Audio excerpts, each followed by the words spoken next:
我撤回去，把我撤回去。好，我退，我退。动！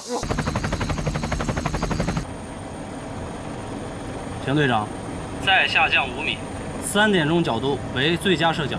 明白。做好射击准备，我飞最后一圈。大家，5发子弹我都检查过了，只要1发。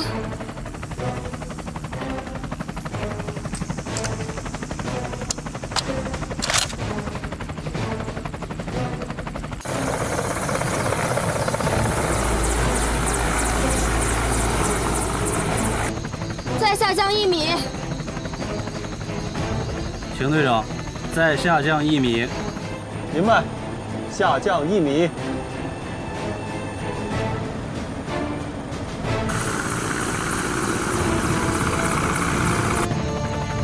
最后半圈。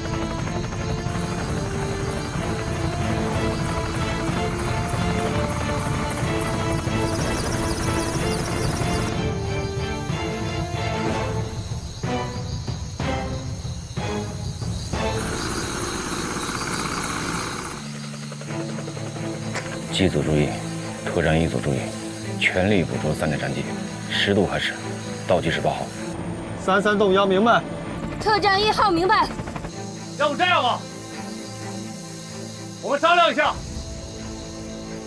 我让警察都撤下山，你把人质放了，只要你把人质放了，我陪你们走出去，怎么样？少废话，给我退回去！给我开枪了啊！好，给我开枪！我退。快点！好。老实点。10、9、8、7、6、 5、4、3、2、1。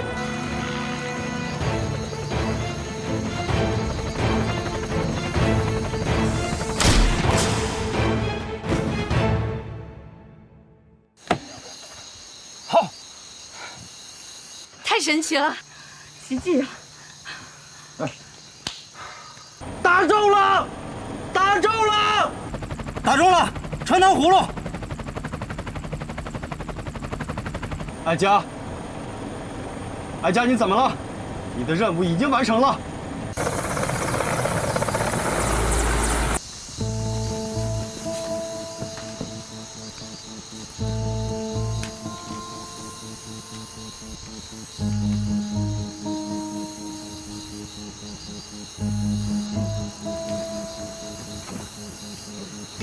他没事了。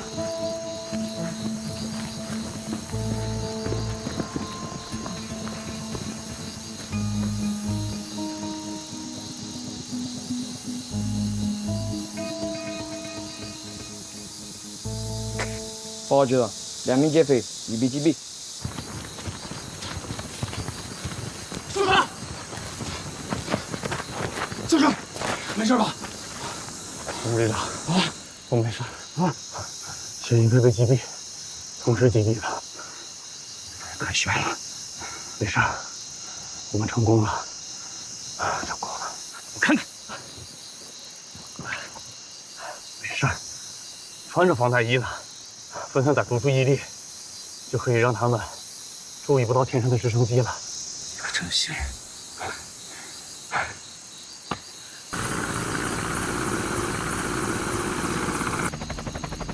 孟涛，我们现在马上返航。哀家他怎么了？哀家，我们胜利了，可以回家了。哀家，打中了。哀家，哀家，哀家，哀家，洪副队长，方大队长，你没事吧？洪队长，洪队长，洪队长，洪队长，洪队长，你这个小兔崽子，你知不知道？为了救你，方大队长差点把命丢了啊！放开我！给我等着，回去再收拾你。我。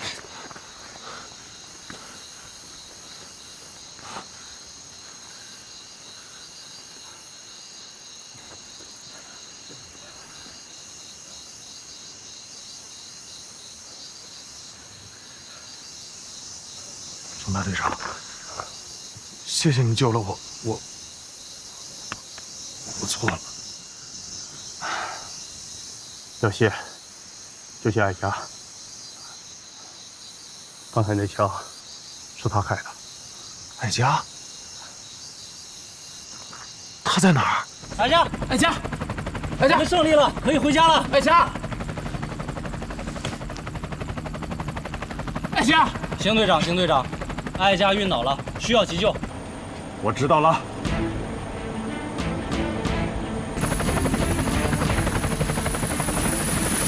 33动幺，我是动幺，听到请回答。我是33动幺，我们正在返航途中，艾佳昏迷，急需抢救。我现在命令你直接飞往澄海基地野战医院，那里的医护人员已经做好了抢救准备。33动幺明白。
好，参谋长，我们从地下管线绕过去。好，走，野虎，走。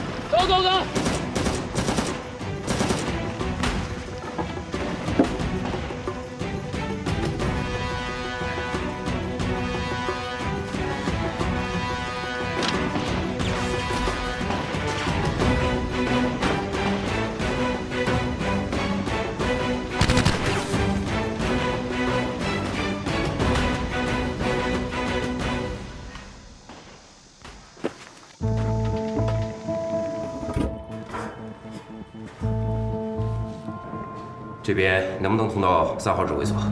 侯班长，把地下官网的资料调出来看看。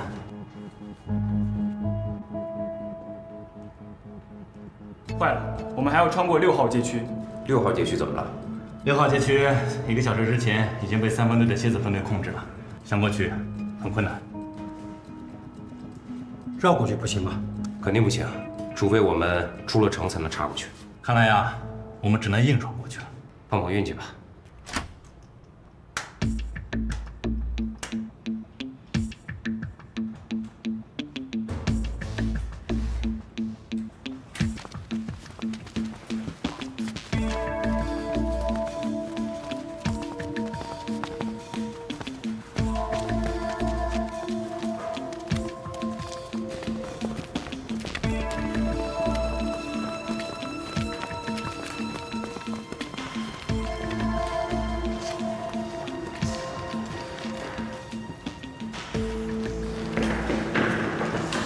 首长，现在城市作战和过去的城市巷战有所不同。哦，说说看。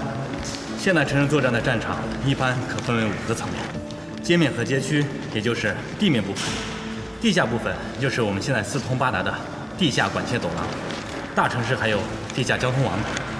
街面以上是楼层、院落，包括商业街、办公楼和居民住宅楼。这些楼宇建筑结构格局复杂，攻守双方都可以利用。还有就是顶层和城市上空。这样的战场形态构成了复杂多样的攻防阵地和火力点，重装备很难实战。这就要求我们必须对城市的规划、对建筑的结构有相当的了解，战法、战术和心理攻势，那都与过去的阵地战不一样。还要考虑普通老百姓的生命财产安全。没错。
起立！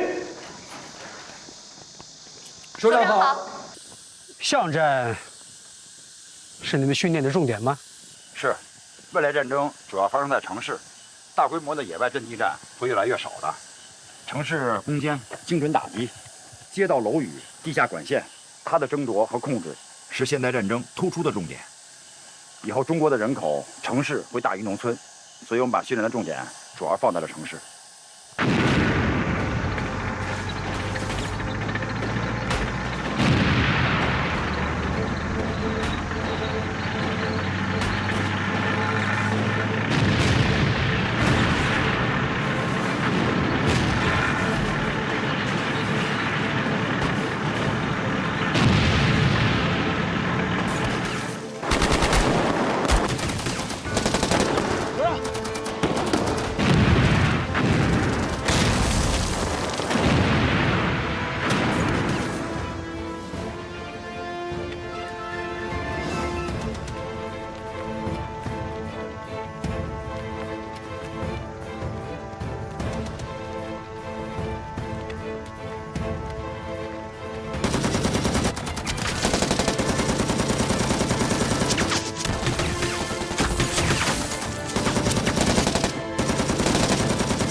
是军委工作组的谭组长，来看咱们训练的。这没什么好看的，这太危险了。组长，来下去。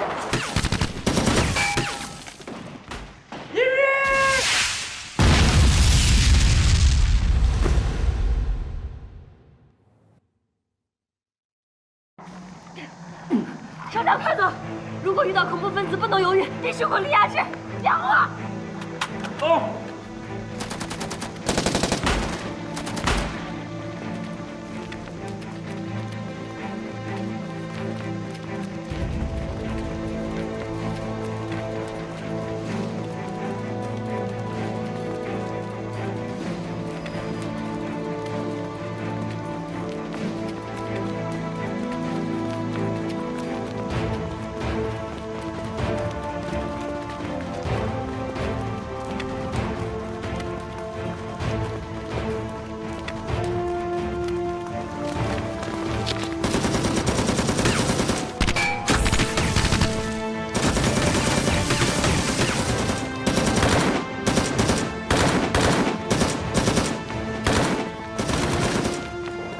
帮家伙打红眼了。同意，洪副旅长，我是郝建国参谋长。叫你的人手下悠着点儿。我现在就带领军委工作组的谭组长过来看看咱们训练。你们已经把我们压制住了。我在空中指挥呢，让彭继海跟你说吧。知道我们外星人的厉害了吧？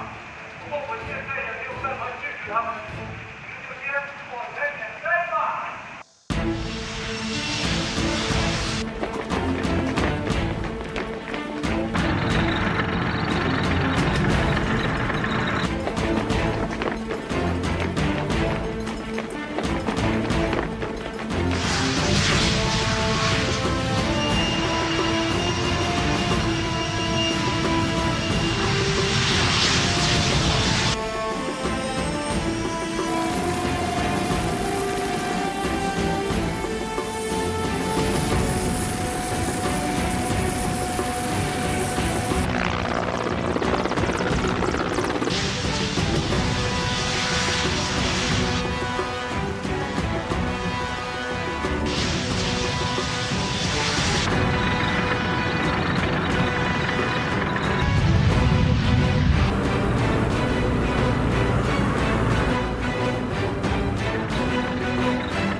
这次演习挺有意思啊！一开始就下了死规定，各参演单位驻训点为非演习区域，不得以偷袭、渗透等方式进入驻训区域，否则严肃处理，带队指官一律撤职。看来啊，海啸突击旅、山鹰旅，包括咱们，都干过偷袭别人营地的勾当，所以这次演习指挥部事先声明了。我看这样也对，偷袭人家后院的都是咱小时候干的，咱现在不干了呗。要不是有这个死规定，连咱们这个营区啊，也许都保不住。报告长官，一中队刚刚抓到一名奸细，正在审问。抓到什么人？是空降兵的人，他穿着便装。我把一中队几个小组派出去搞地形侦查，发现了这个人。他骑个摩托车在咱们驻地附近转悠。我们的人上前盘问，发现这个人还不是当地口音，就把他扣了起来。扣人了？有证据吗？有，他的手机里拍了许多我们驻地的照片，有步战车、通信车、直升机，还有营区的全貌。一般的老百姓是不会干这个的。你怎么知道他是空军？一扣押回来我就知道他是个当兵的，而且他的裤子、鞋、内衣都是空军的。据他自己说，是他们连长发现了这边有一个新的部队，不知道是哪个单位，就叫他过来看一看，了解一下情况。要不你们再去审一审，看看是当俘虏处置，还是放他回去。这样吧，放人呢肯定得放，但抓了也不能白抓。谁抓的？孙乐乐、孟涛、艾佳他们几个。我看啊，来的都是客，就让他们几个出面请他吃一顿，但是要传递一个信息，告诉他，我们是临时被调到这儿来给专家组搞保障的。对，就这么说，快去吧。是。红军阵地突然升起，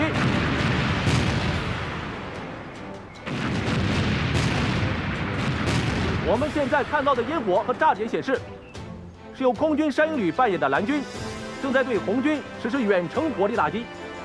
我们都看到了，为了躲避蓝军的火力打击，红军的守备战士纷纷进入隐蔽所。蓝军的火力打击将持续10分钟。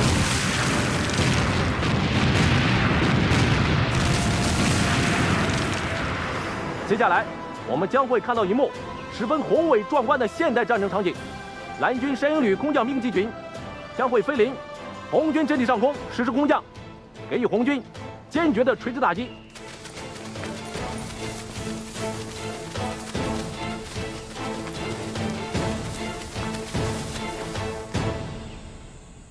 请各位首长和嘉宾们向东南方向上空看，山鹰旅机群飞过来了。看，出现在我们眼前的是由2架歼10战斗机组成的对地攻击编队，他们将用空地导弹对海啸突击旅阵地再次实施第2波次的打击，以清除红军的残余部队，为空降作战扫清障碍。现请看，我们的空降兵到了，他们将从3000米的高空跃出机舱，1分钟后安全着陆并集结。向1130发起。啊，对了，获得怎么样了？他呀，行政看管呢。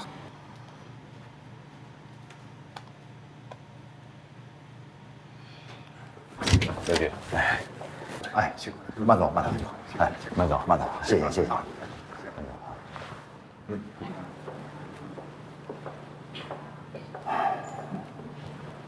队长，我跟郝参谋长还得去一趟演习现场。演习啊，转入正常训练。这次围捕行动呢，也是咱们意外的一次实践课。回去以后好好总结一下。是。平大队长，哎，咱们走吧。是。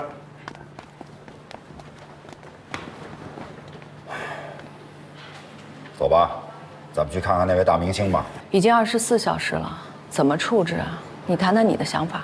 其实啊，要按军队的法律和纪律处置很容易，把他交给保卫处，保卫处呢会把他送到军事检察院。但是我觉得这孩子后半辈子就毁了。这件事情的影响太坏了，对部队的震动也不小。处理轻了吧，不合适；处理重了，对他本人。说实话，我一开始啊特别烦这个兵，后来我就想，反正他已经来到咱们部队了，就是咱们的战友。虽然他不爱咱们这个团体，也不爱护自己的荣誉，但他毕竟是个大学生，还有2年这服役期才会满呀。你想把他留下？是。哎，你看着挺冷血的，心还挺软啊。你是不知道，当时我看见劫匪劫持他，用枪指着他的太阳穴，我觉得这是对军人的一种莫大的耻辱。可后来我看到他那么脆弱，又那么无助，你知道我想什么吗？我当时就想啊，如果不把他给救出来，我的良心肯定会受到谴责的。咱们都别那么早下结论，先找他谈谈，听听他是怎么想的。这件事儿咱俩都有责任，谁也逃不了。哎，这责任呢，主要在于我。我后来反思了，你看啊，咱们虽然是专业化的蓝军，但是本质呢，还是中国人民解放军。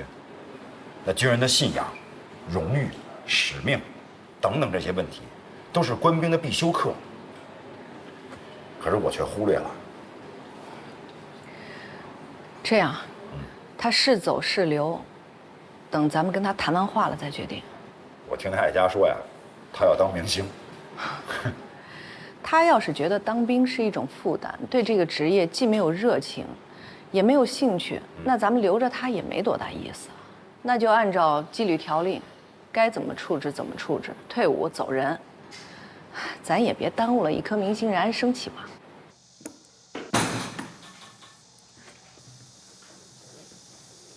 政委、旅长，获得，你说我怎么说你好？当初你刚进军营，我认为呢，你的身体素质很好，像一个真正男子汉，就把你分到了特战队，因为那是男子汉向往的地方。可是你呢，一进特战队，整天是叫苦连天。我真不明白是为什么，是真吃不了那种苦吗？后来应你个人的要求，把你分到了机步营。你知道我怎么想的吗？你只要服完2年的兵役就可以了。可是你怎么就走到了今天这种地步呢？我不想失去这次机会。你要真的时来运转了，我们都不阻拦你。政委、旅长，阿蒙是我的同班同学，他现在火得不得了，就是因为当初顶替了我的角色上来的，他得到了1次机会就成功了。哪个阿蒙？阿蒙你们都不知道，就是现在穿越剧里边最火的，演皇上那个。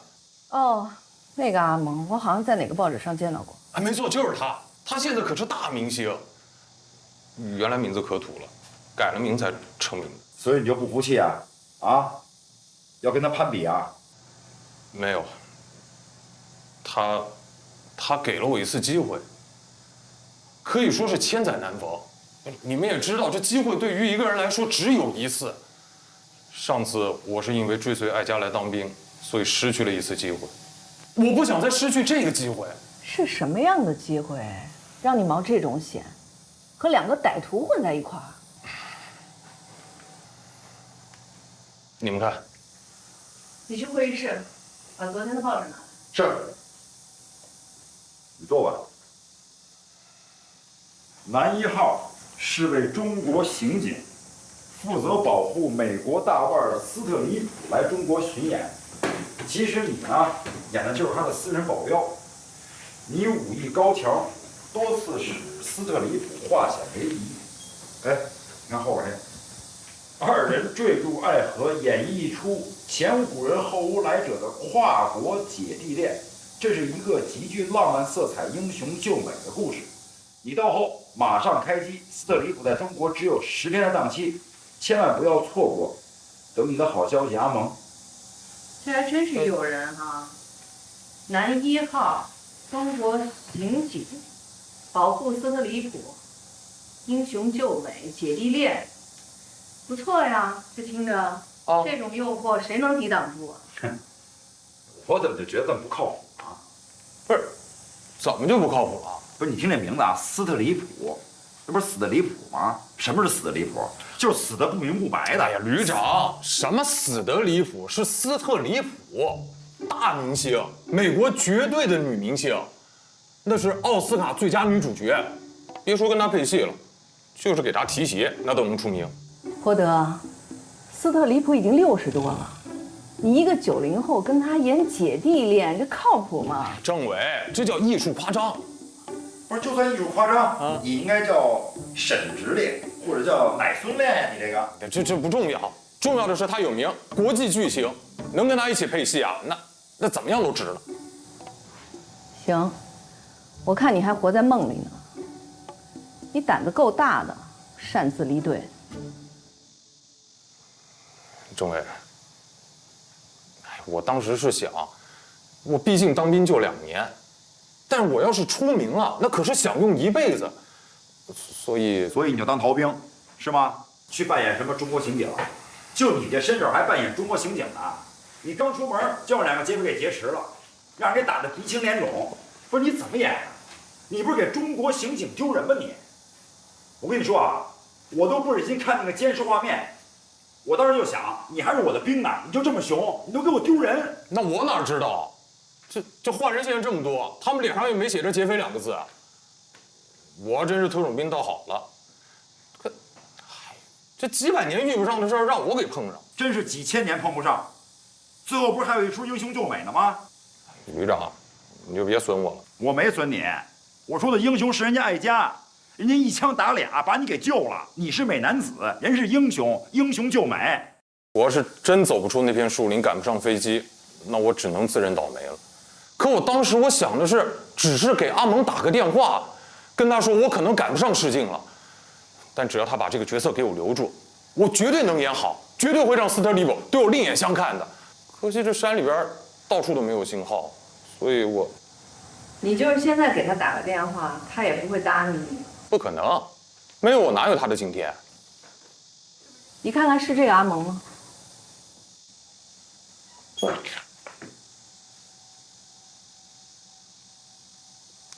怎么是他？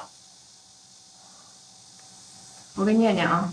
今日记者了解到，阿蒙当日前往某剧组试镜或成功，将出演与美国女明星斯特里普搭档并有私情的一名中国保镖。阿蒙十分有望从此进入好莱坞，但没想到乐极生悲，中午与2位女演员狂饮烈酒之后，驾驶一辆崭新的X6轿车在湖滨大道超速行驶，追尾撞上一辆大卡车。X6钻入卡车底部，不幸卧底。当红影星阿蒙携美女2人共赴黄泉，车祸现场惨不忍睹。怎么会是他？明明是我去试镜，真的假的不知道，娱乐版头条就这么登的啊！你说说这些人，今天离婚，明天小三上位，过2天呢又夫妻2个继续过，不闹出人命来，能成名人吗？X6是他新买的。2个女的我也见过，这一集都40个了，就这么走了。哎，这还一条消息，你看，据知情人揭秘，此剧组所请的美国明星斯特里普并非真斯特里普，而是一名叫普里斯特的下岗站街女，通过家政公司招募而来，以诱骗中国男女青年赴美国从事跨国好来漂。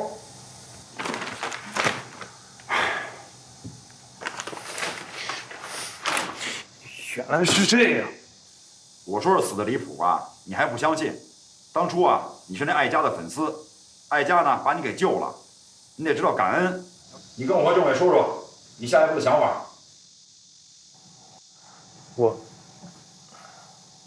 我没想法。怎么可能？你不是一直都想当大明星吗？我现在不想了。旅长、政委，我像艾佳那样把后边的兵给挡好。你知道艾佳吃了多少苦吗？啊，这苦你吃得了吗？吃不了我也得吃。我也算死里逃生一次了，还有那么多人为了救我。政委、旅长，你们让我回连队吧，我一定好好干。就算混不成艾佳那样，也绝对不会比他差多少。这男人说话得一言九鼎。我顶。行，你坐吧。后边的事儿啊，跟政委好好聊聊。政委说了算。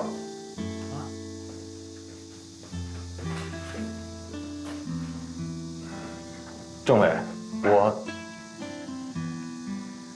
你既然已经有了态度，我也得跟你说明白了。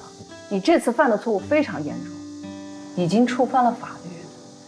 要是在战场上，我和旅长有权利枪毙你。啊！你不要以为自己是一个大学生，有个性、有才华就可以为所欲为。别说你现在是个军人，必须遵守军人的行为准则。就算你以后干别的职业，那也有行规和制度啊。你违反了军纪，必须严肃处理。这是对你个人的教育，也是对别人的警示。政委，我接受。鉴于你是初犯，法律责任暂不追究，行政上记大过，回去以后写检查，在全旅的军人大会上公开检讨。啊？公开啊？为什么不能公开啊？你犯了错误，别人不能批评，你不深刻的检讨自己，不夹着尾巴做人，你这个人可就废了。你别看着我了，自己好好想想吧。从现在起，行政看管12小时。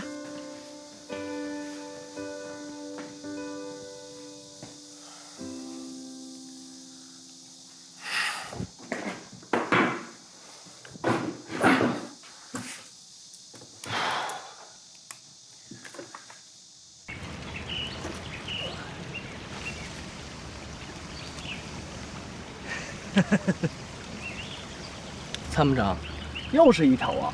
我这一条新闻还没看完呢，你就钓上3条了，真是钓王啊，超级钓王啊！这哪像在海里钓啊？啊，这是买来放鱼塘里养，又不喂食，专等人来钓。早饿极了，就差吃人了，什么钓王不钓王的？哎，我说，你是从哪儿学来这么多新名词啊？啊？我是套用的。刚看的报纸有一条新闻，就是前几天澄海市的那起特大抢劫金店案，搞破了？破了，而且是被解放军部队的一名超级枪王击毙的。好，这是个好消息。哎，909旅呢？后边我还没看完呢。你就是个二五眼，就这么几行字儿，念，给我念完了。2名持枪杀人犯逃入大城山密林后，正遇上解放军某部特种兵大队在大城山进行野外训练。澄海市公安局和驻训部队组成联合搜捕指挥部，展开联合搜捕行动。2名犯罪嫌疑人又结成一名人质，利用林木茂盛，负隅顽抗，开枪拒捕。解放军指挥员果断派出一名神枪手，乘直升机在半空飞行，寻找最佳射击角度。最终在特级飞行员的密切配合下，超级枪王艾佳抓住时机，一声枪响，同时击毙2名歹徒，人质安然无恙。在直升机上，一枪击毙2个，太神奇了。这是哪个单位的？往下念。创造这一奇迹的是我军第1支专业化蓝军部队山豹旅的特战大队，就是跟咱们打对抗的山豹旅啊，太牛了！而直接指挥这次围歼作战的，是曾在澄海市击毙歹徒、救出母女的特战英雄洪毅副旅长。啊，原来是洪大队长啊！太棒了，这可是咱909旅出去的。参谋长，是您的老部下呀。今天市委书记、市长、市公安局领导前往解放军山豹旅驻训营区进行慰问。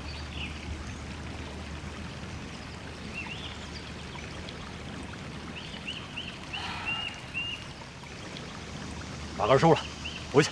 啊，首长，还有2段没念完呢。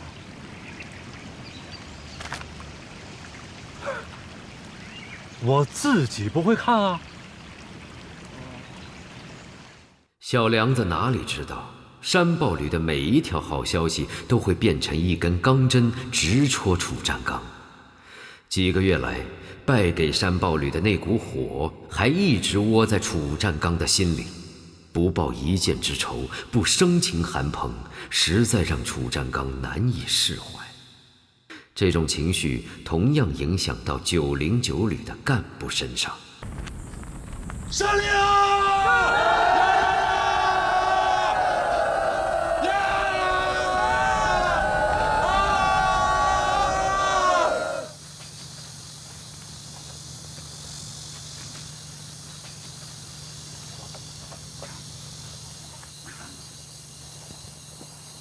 旅长、政委，刚接到战区陆军的通知。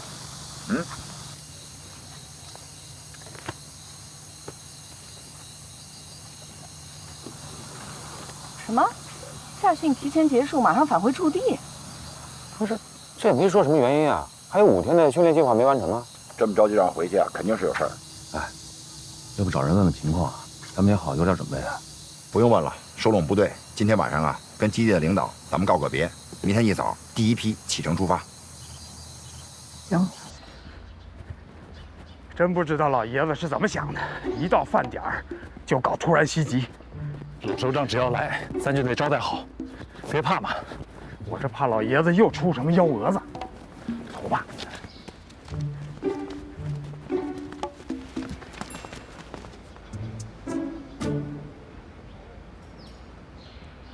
老首长，您怎么又来了？哈哈，看来是真烦我了。没有没有。我来呀，不用你们管饭，我自己呀带着呢。啊，好。哎呀，老师长，下回您来的时候能不能提前打个电话？要不然每次搞得我们这么紧张。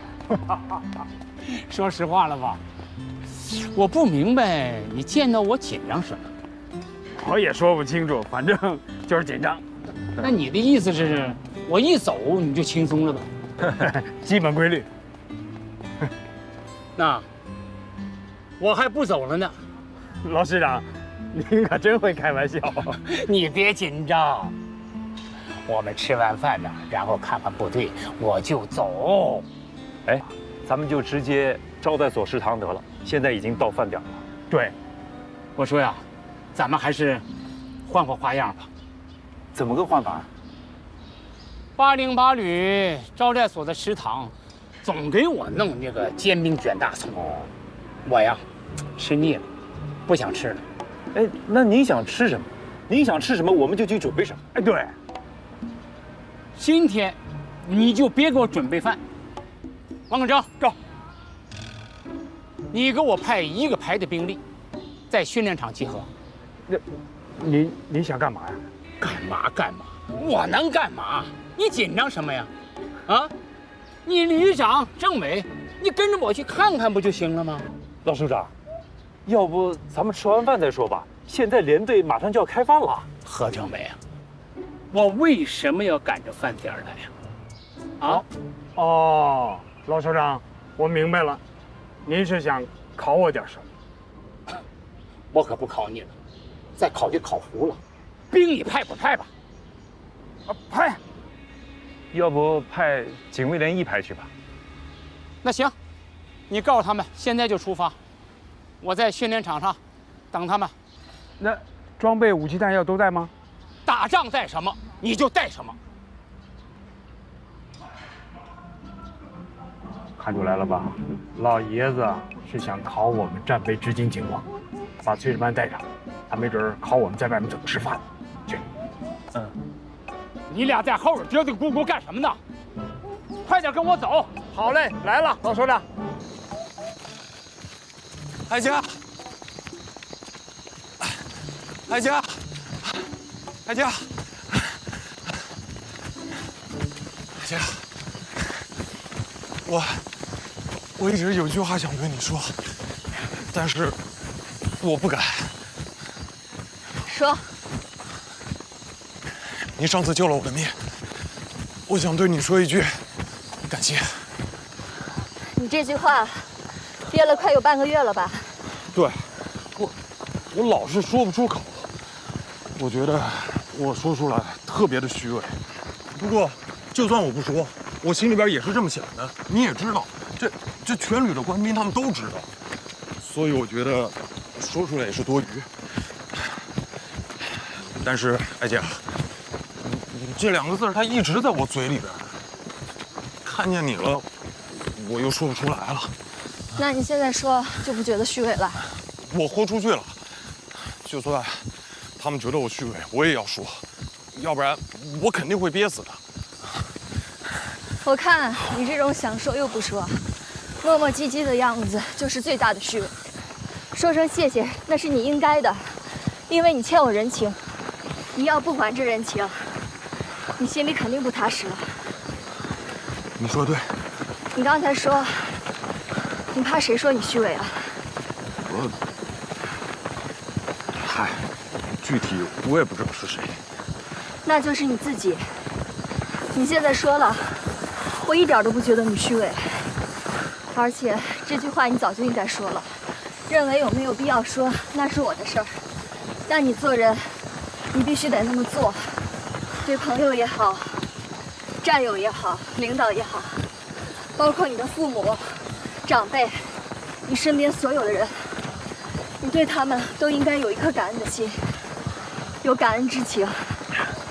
如果你能时时刻刻地感受到别人是为你付出过，为你忙碌过，你就会自然而然地产生一种歉意，你就不会再去漠视一切了。其实，救你的不仅仅是我那一枪，如果不是全旅官兵的齐心协力，我开不出那一枪。这些我都知道，所以艾佳，我决定了，留在部队里边好好干。你人是能留下，但你心能留下吗？外面的诱惑那么多，你扛个1、2年可以，但一直扛下去就未必了，这是个很现实的问题。这件事对我的触动太大了，真的，我觉得每一个人只有干好自己，做好今天，那就已经很了不起了。你不要从这个极端走向另外一个极端。军营也不是每个人想留就能留得下来，这儿不是空虚的避难所，在这儿是要做事业的，会有很多的付出，很多的牺牲，比起当演员，要苦得多，累得多。你演一名军人，演一个英雄，会名利双收，再苦再累，也就1、2个月的事儿。在新闻发布会上，你还可以把这种经历作为一种谈资，去吸引观众的眼球，迎合媒体的炒作。但如果你真的想沉下心来，在部队待上个几年，甚至10几年，娱乐圈也好，媒体也好，根本就没有人知道你是谁。我觉得这可能就是演兵和当兵最大的区别，是2种完全不同的生活领域。你可想好了？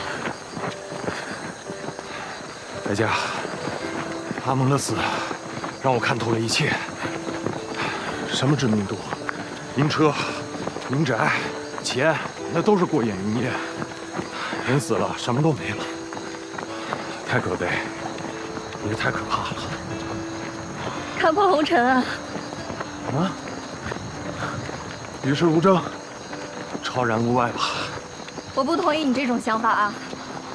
阿蒙的死，只不过是一个特殊的例子。可能你们2个是同班同学，2个人又彼此了解，你把他看成是你未来的化身。他这一出事儿，你就开始恍惚了，觉得这可能也是你的下场，是吗？没错，这半个月以来，我没有一天睡好的。只要一闭眼睛，我就能看见和那辆被撞碎的宝马车。你不要再想什么宝马不宝马的了，你应该想，将来你要买一辆你自己喜欢的车。行了，不跟你说了，我要去射击训练了，明天聊，走了。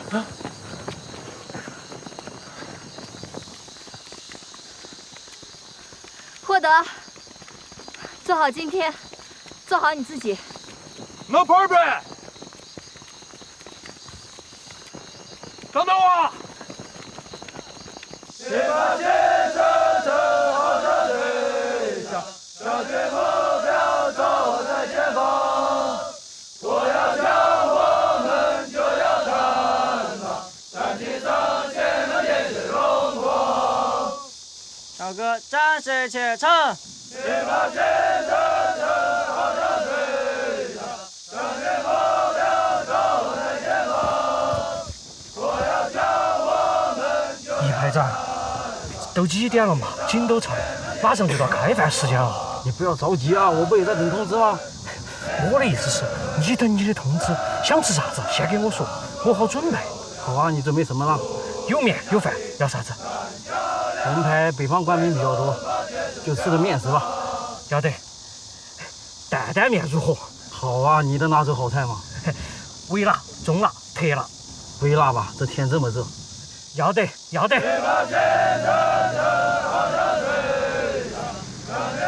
首长来了，我们首长可能没吃饭，我们首长吃啥吧？首长来了更好，我马上加2个菜，麻婆豆腐、回锅肉，保证巴适。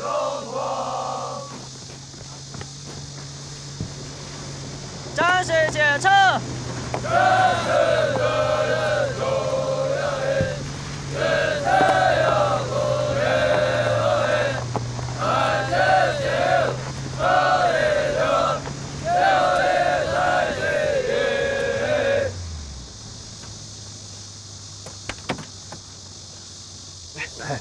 老师啊，您慢点啊，慢。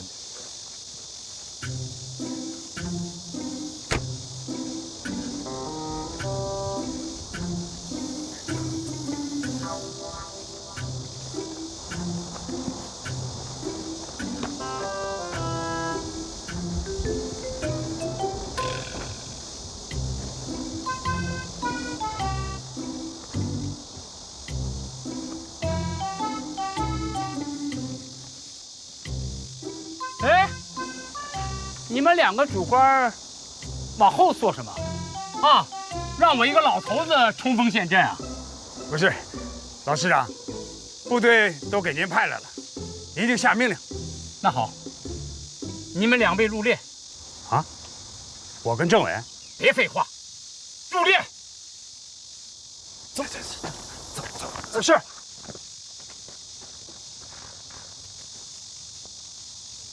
稍息，认。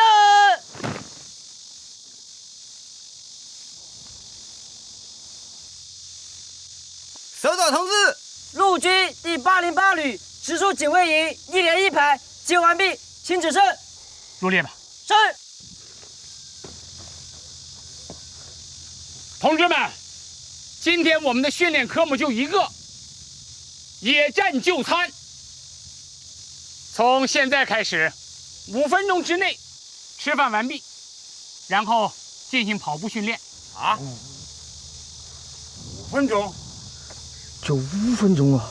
那推迟车还没展开呢，哪来得及？我还要加了4条要求：第一，不允许有明火；第二，没有热水供应；第三，没有炊事班的存在；第4，把部队带过来，每人1盒，现在开饭。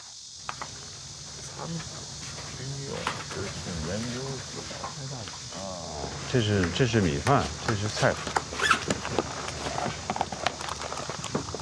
你们现在食用的这款呢，野战单兵食品是一家军民融合企业为部队新研发的一种野战单兵食品包。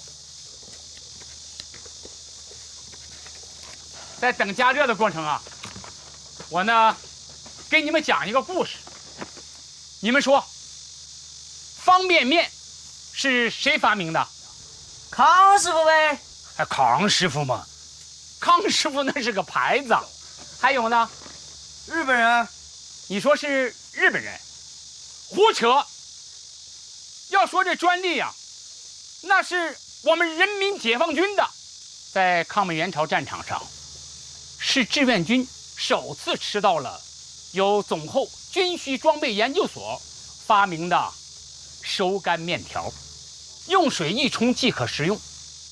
后来，那个美国军也尝到了咱们这种神奇的食品呐，赞不绝口，一致都认为中国军人能打胜联合国军，秘密就在这神奇的面条上啊！方可正、何亚洲、关班长，你们过来一下。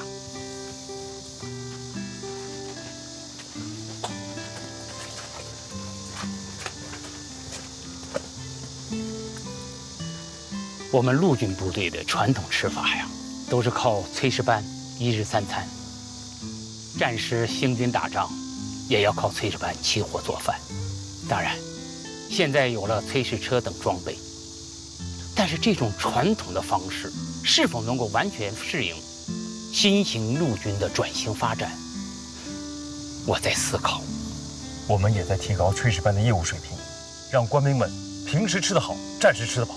这是必须的。我的意思是，平时营房的伙食供应，能不能改变一下传统，在吃饭的问题上，也搞一点军民融合？您是说，在营区里开饭馆？不，我不是这个意思。连队食堂还是连队食堂，伙食标准呢，还是由炊事班长掌握。但1日3餐。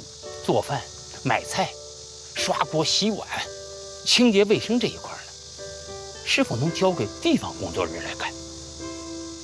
炊事班呢，就要集中兵力，保障呢野战和战时的伙食供应。战争其实打起来，情况多变呢，在战场上能够让官兵吃饱吃好，那不是一件容易的事情。你们炊事班就应该多琢磨琢磨这些事情，琢磨这些事情，那就是在琢磨打仗。另外啊，平时和战时的业务要分开来，只要不是打仗的事情，都交给地方工作人员来干。部队专司打仗，打赢战争。这就是我的思考和一点想法，你们呢，也琢磨琢磨。老首长，这不是小事，您想得更远啊！老师长，习主席强调推进军民融合深度发展，走一条中国特色的军民融合的路子，把军民融合理念落实到军改中。我们以前没想过，也没想过自己也有机会和条件去做。是的，推进军民融合深度发展是军队改革的重要工作。军队社会保障化是我们陆军发展的方向。既然你们现在在探索训练改革的新路子，能否呢把这个观念呢再扩大一些？炊事班虽小，但它与社会接触的是最密切的单位，它是军民融合的一个融合点。把炊事班的兵力集中在野战和战时的伙食供应上，这对部队呀更有意义。我们会认真考虑这个问题的。你们今天的食物啊，我认为你们战争意识太淡薄了，总以为有了炊事车就可以不带干粮了，这种认识是要不得的。战争打起来，什么情况都会发生。要想打赢未来战争，那首先人是最重要的，吃饱吃好最重要。自古打仗就讲究兵马未动，粮草先行嘛。你们呢不重视这一点，还会打败仗。方科长，何政委，你们刚才吃这个感觉怎么样？太好吃了。以前的单兵食品从来没有这么香过。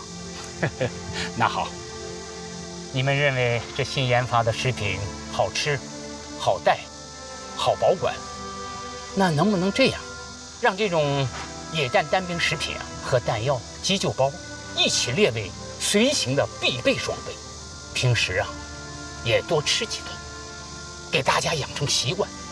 你们旅能否总结出一套野战单兵食品和正餐有机结合的食谱来，对保存、发放、食用等方面也探索出一条适应未来战场上的新路子来？我们刚才估摸着您踩着饭点来，就是在吃饭的问题上给我们上一课，没想到是这么一课呀。老师长，我们连也配发的有野战单兵食品，就是没吃到睾丸带，就是忘带。我今天呢，就是要喝你们一顿，让你长长记性。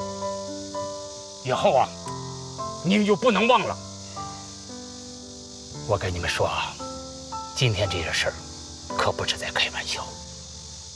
野战单兵食品的研发和使用，那是有战略意义的，世界各国都在研究。对了，我这个还有一包呢外军的食品，你们回去尝一尝。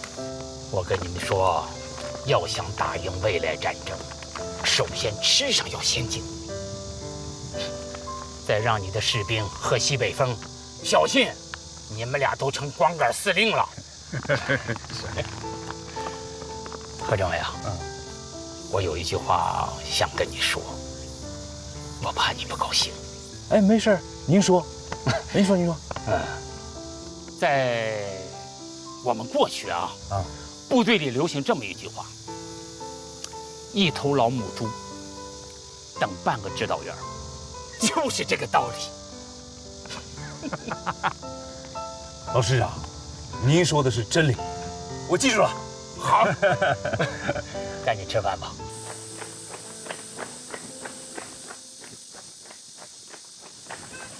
谭组长第一次来到山豹旅，想多了解一些专业化蓝军部队的建设情况。你呢，带着他四处看一看，简单的介绍一下。是这样，山豹旅呢组建至今还不到1年的时间，是一支专门打解放军的解放军。有道理。哎，给我，这个呢是我们山豹旅的画册，您看看。哦，走，咱们也去看看。开饭啦！洪师傅，哎，就做这么几个菜呀？我们可是要招待空军老大哥的。好，你好。哪能啊？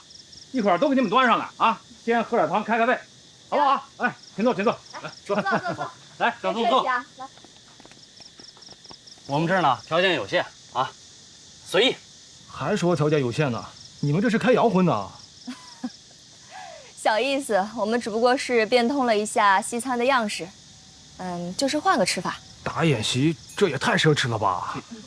这些东西又不贵，就是些生鲜蔬菜加点沙拉酱。来，吃起来。吃。原来是这样，怪不得尝尝我这个拿手的意大利粉多吃吃饱了饭才能打胜仗呢来，吃起来。来吃，别客气。尝尝这个，来吃。这个都是西餐大菜呀。我们呢是专门保证专家的部队，专家级别高，这规格自然就高。我们呀，顺便也就沾点光。你今天来算是捞着了。原来是这样，怪不得我们旅长叫我们侦查。这突然冒出来一支部队我们旅长他也紧张。快吃别客气。来，吃点这个牛肉。这朋友是空军的朋友，一开始说是他们连长派来的，后来又说是他们旅长派来的，有谢。不错，好吃吧？怎么样？不错，你也尝尝。哎，小宋你们的机场在哪儿我们怎么都没有见过飞机我们是空降兵，这次参加演习呢，主要是演练空降和地面作战。我们登机的地方在100公里外的小金湖机场。100多公里？那你这晚上还能回去吗？我不用回去，我们侦察排就住在石榴里铺的村子里。我听说这演习都是有预案的，怎么还有侦察呀？你们啊是陆军部队，跟演习没关系。我们主要是想了解海军陆战队的情况。这回我们是跟他们的海啸突击旅对抗。我们旅长说了，知己知彼才能百战百胜嘛。有情况不了解也不好嘛。说得对啊。哎，你们旅长倒是真有才啊。那可不，之前就是特级飞行员，飞行团团长。尝尝，正宗的英国红茶。哎，你的。哎，谢谢。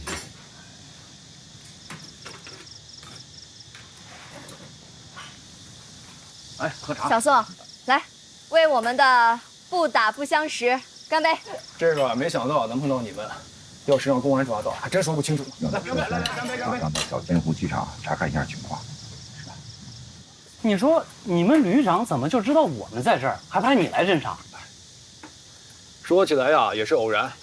今天中午啊，我跟我们排长到小金湖去汇报情况，旅长问我们，村子附近有没有异常情况？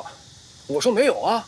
旅长拿出一张卫星地图给我们看，说是这个地方怎么突然冒出一支部队来，而且装备跟数量都不少，所以啊，就叫我们赶紧过来看看。啊。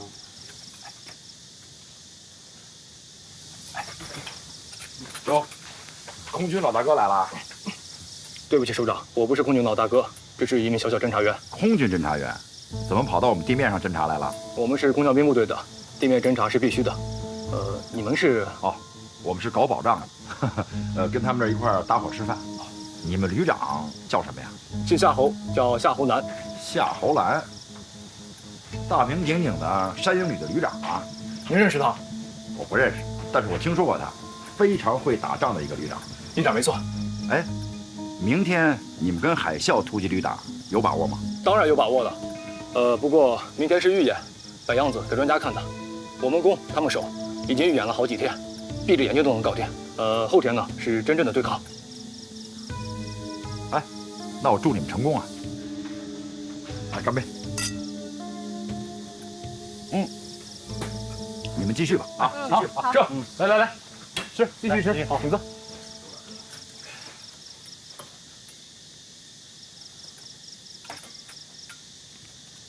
怎么样？够不够吃啊？啊，不够我那儿还有。够了，你们真是太热情了。别客气，咱们都是战友，客气啥呀？吃。我们旅长还让我们盯着你们的一举一动，还防止你们偷袭我们呢。我们干嘛要偷袭你们啊？就是呀，我们的任务是保障专家组，跟你们演习没关系。可不是嘛。那个，我呀不能多待了，我得赶回去了。怎么这就不吃了？说是不是着急回去汇报对我们的侦察情况？哪儿的话呀？我们真正的威胁是海啸突击旅，可这情况我也得汇报呀。班长，我的招待酒已经给你加满，就在外面放着。好，谢谢啊。刚才我就是随便说说，都是为了工作嘛。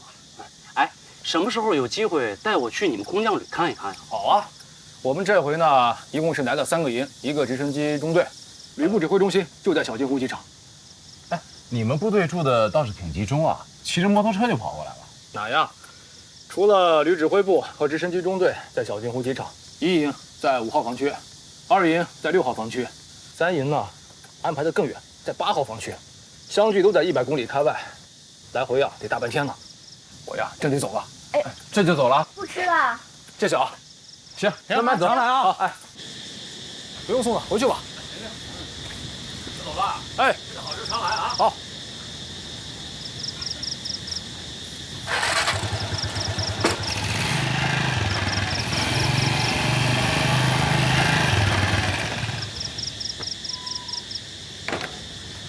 走吧，回指挥部，把情况汇报一下。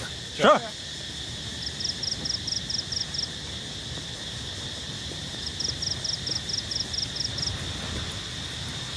山鹰旅的指挥所设在小金湖机场，距离此地有100公里。这里还驻扎着一个直升机中队。明天山鹰旅和海啸突击旅的首场演练，他们的空降兵登陆点就在这里。小金湖机场呢是五峰山训练基地的一座临时机场，供参演部队飞机临时停放起降用，所以我估计他们的运输机应该会在明天开打之前才会飞过来。它的3个作战营分别设在5号、6号和8号分区，其中8号分区的作战3营离中心演习场地有100公里。汇报完毕。不错，你们几个今天是搂草打兔子啊，收获很大呀。他们还有一个侦察排住在16里铺，16里铺距离我们这儿大概有10公里左右的路程。我们要不要把他们端掉？你们今天辛苦了，先回去休息，我们会考虑的。是。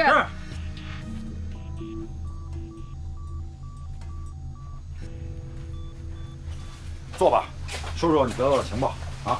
是，这次勇士行动对抗演习，海空2个旅实力基本相等，都是3个营。空军方面外加1个直升机中队，海军方面他们有一个直属特战队，这个特战队人数不多，但实力都很强，是海啸突击旅的刀尖儿，尤其是在执行海外营救任务时表现相当突出。山鹰旅的3个营实力相当，编制为摩步突击营，他们都是经过特战训练的。海啸旅的旅长姓汪，刚调来不久，对他的情况了解的不是很多。你就重点谈谈山鹰旅旅长夏侯兰的情况。是。山鹰旅组建时间较短，能收集到的情报有限。我最终是从国防大学了解到夏侯兰的一些基本情况：空军飞行学院毕业，特级飞行员，当过某飞行团团长，后进陆军指挥学院学习，任空降兵大队长。今年年初，空军组建快反突击旅山鹰旅，他出任旅长。那这么说，应该比咱们大不了多少，也算是同龄人。值得关注的是他在国防大学的那篇毕业论文，是什么？加强演习中蓝军实力和主动地位的重要性。这样，把那篇论文呀发给我。是。咱们呢，现在马上回去休息1个小时，但是呢，要想几个问题。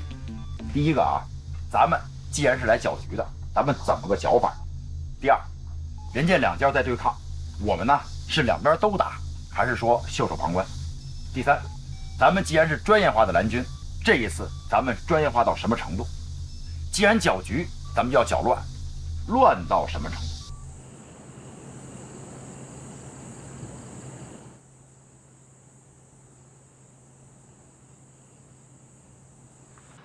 哎呀，英雄所见略同啊！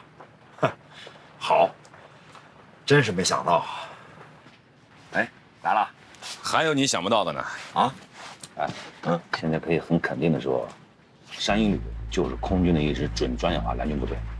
这么肯定吗？夏侯兰的这支部队啊，是一支特别适合空地一体作战的部队。但是呢，偏重于快速机动地面作战，这是它作为空降部队的特点和优长。由此推断，空军应该还有一支航空兵专业化蓝军部队，是专门为了磨砺红军的飞行员而组建的。从夏侯兰的经历可以看出，他很可能就是曾经那个神秘的航空加氧机部队的蓝军司令。有什么特征吗？低调、果断、冷静多疑。那这么说，这次军委工作组调我们来参加演习，不光是搅局，还有其他的附加目的啊。从夏侯兰旅长的论文，还有山鹰旅组建的过程，以及最近的战况，可以看出来，他跟我们可以说是势均力敌。谭组长是想把我们2支部队拉到一起搞一次对抗，对专业化蓝军搞一次带实战背景的考察。我觉得是这个意思。哟，你们俩先讨论上了啊？当然，我还睡不着，看旅长也没休息，过来聊会儿。哎，老郝，你是不是有什么想法？说说看。哎呀，以前我们总觉得没有遇上对手，这回啊，算是遇上了。你是说跟山鹰旅的对抗吗？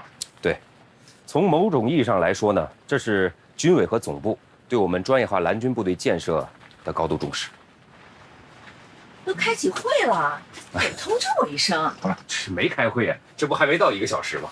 哎，既然大家都不想睡觉，那咱们就先说说啊，明天咱们搅局从哪儿下手？我的意思啊，是坐山观虎斗。既然我们是蓝军，总得给人留下点印象，找点麻烦什么的。打可以，但是我觉得我们还是先集中力量打一家。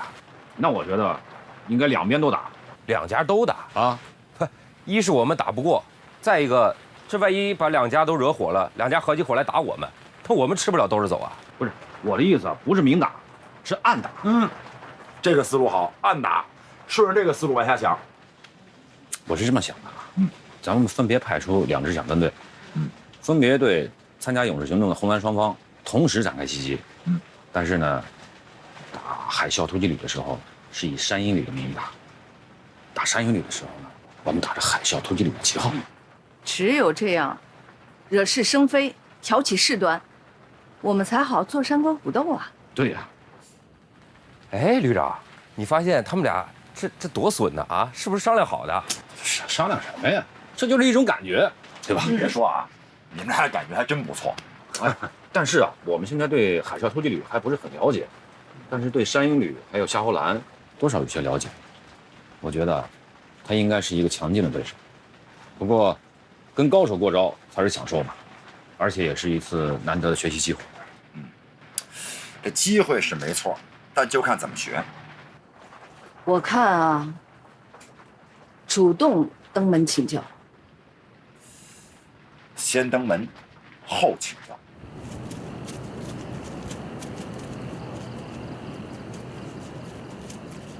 是来搞保障的，搞保障来就行了，还带这么多队伍，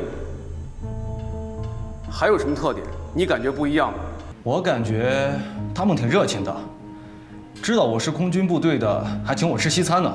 而且他们有时候说外语，哦，还有几个翻译，也是吃西餐，还请我喝茶呢。完毕。好。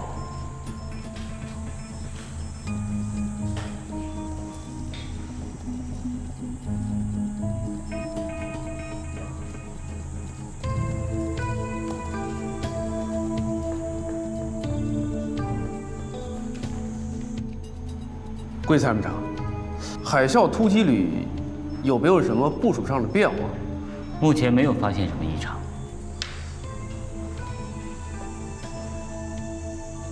海空军对抗，突然又冒出是陆军部队，而且既不是第5战区陆军部队，也不是总部直属部队。你是不是怀疑他们也参加演习？这不可能，导演部没有通知。再说是我们红蓝军对抗，他们算什么颜色呢？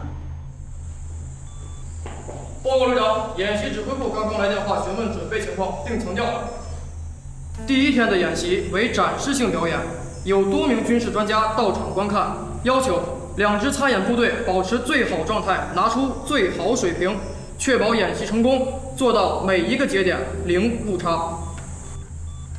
零误差？这怎么可能呢？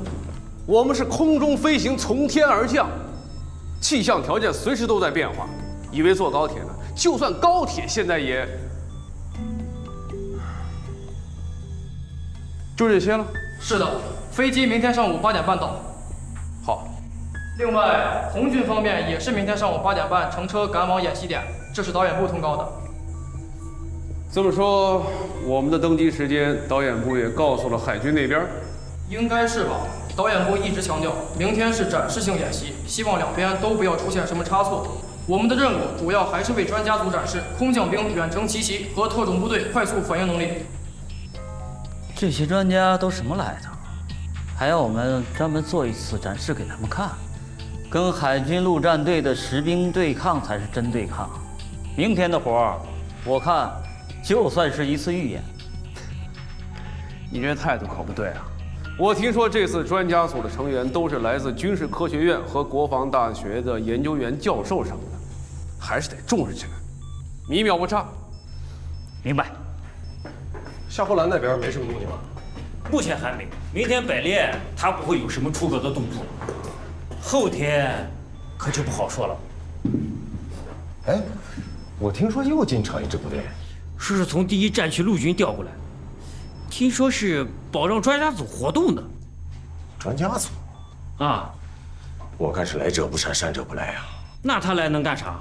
我们是红军，空军是蓝军，我们2家搞对抗，怎么可能有第3家呢？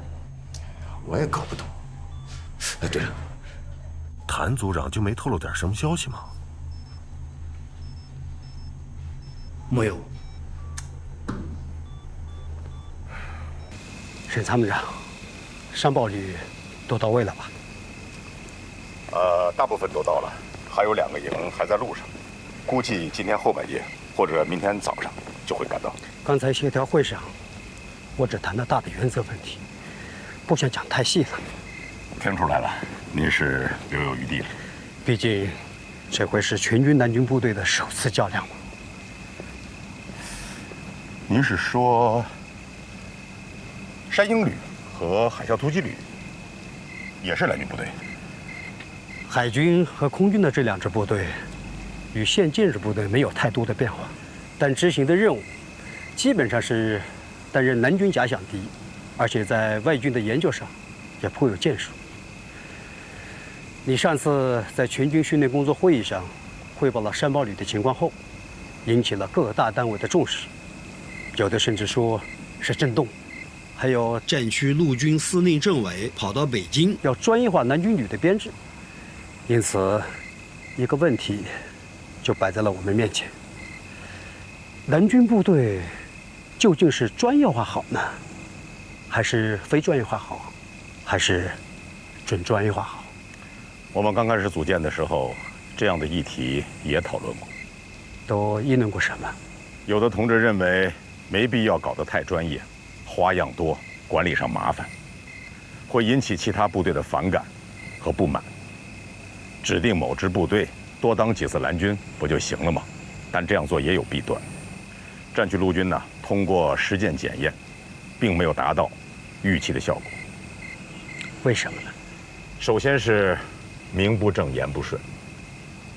一支正规部队，它的编制编程、训练大纲、成绩考核、调职调级与别的单位都是一样的标准。可你老让他去客串蓝军的角色，自己的专业不敢丢，蓝军的活呢也要干，经常是一心二用，最后搞的是不伦不类的。再说经费使用上，不可能给他太多的蓝军建设经费，因为别的部队也会担任一些蓝军任务。表面上看省点钱省点事儿，但实际上效果不强。如果没效果，花钱再少那也是个浪费啊。你说的这是个道理。后来战区陆军司令员政委下决心搞，搁置讨论，先搞起来再说。当时呢，我就提出一个思路：我们面对什么样的敌人，就搞一支什么样的假想部队。假想敌就是敌人，就是让我们没有打过仗的中国军人见识见识对手到底是个什么样子。观念一变，思路也就变了，想法呢也就出来了，而且放手让韩鹏、童飞他们去搞，我们当领导的呢就给他们兜着。战区陆军首长能做到这一点不容易啊！各位首长、嘉宾、专家、媒体的朋友们，今天演习的第一个项目是由海军海啸突击旅扮演了红军坚守的海岸防御阵地，突然遭受空军某空降旅山鹰旅扮演的蓝军的垂直打击和突然袭击，蓝军很快占领了红军的固守要点。红军丢失阵地后，在红军旅长的指挥下，迅速有效组织多兵种反击作战，并运用特种兵突击战术，成功夺回要点阵地。8时30分，演习正式开始。各位嘉宾，各位首长，各位专家，代号勇士行动实兵对抗演习，现在开始。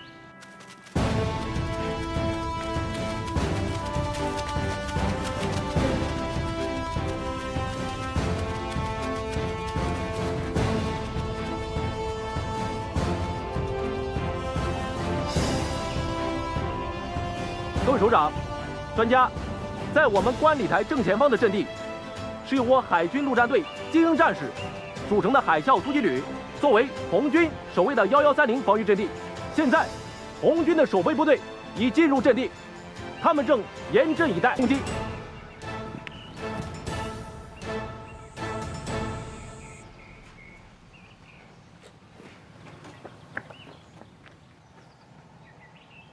首长，怎么了？你等我在内。是。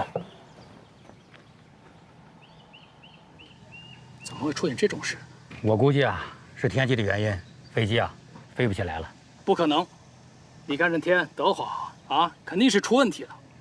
导演部的人呢，还不和蓝军指挥部取得联系。哎，到底怎么回事啊？发生什么情况了？按照预定的方案，这飞机早就该到了，不是经过预演的吗？已经预演3遍了。昨天预演的时候，我就按这稿子念的，1秒都不错。今天也不知道什么地方掉链子了。那这还没人管呢？啊，前副总指挥已经打电话去问了，一会儿就会有结果了。王参谋，立刻接通山鹰旅指挥部，问一下他们，歼10战斗机编队为什么还没有起飞？是。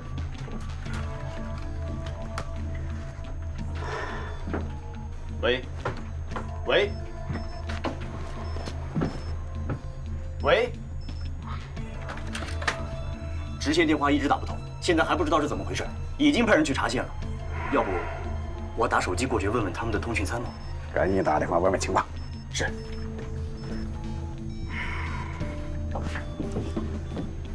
哎呀，怕出事，怕出事，还真的出事了。喂，小于参谋啊，我是黄洋黄参谋呀。对，你们那边是什么情况？电话一直要不过去。什么？副总指挥，线路被人切断了。先不管谁干的，先问一下他们飞机为什么不起飞？是。喂，你赶紧告诉我，飞机为什么没起飞？这边演习已经开始了，没见着飞机过来，也没见人跳伞，怎么回事啊？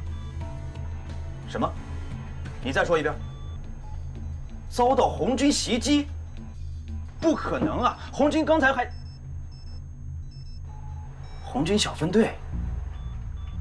好，副总指挥，小金湖场站那边遭到了红军的袭击，运输机飞过来了，但是没法降落，又回去了。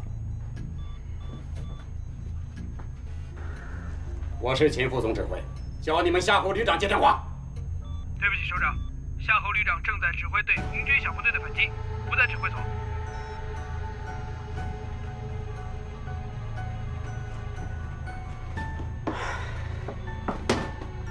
红军是怎么搞的啊？怎么能不按预案来呢？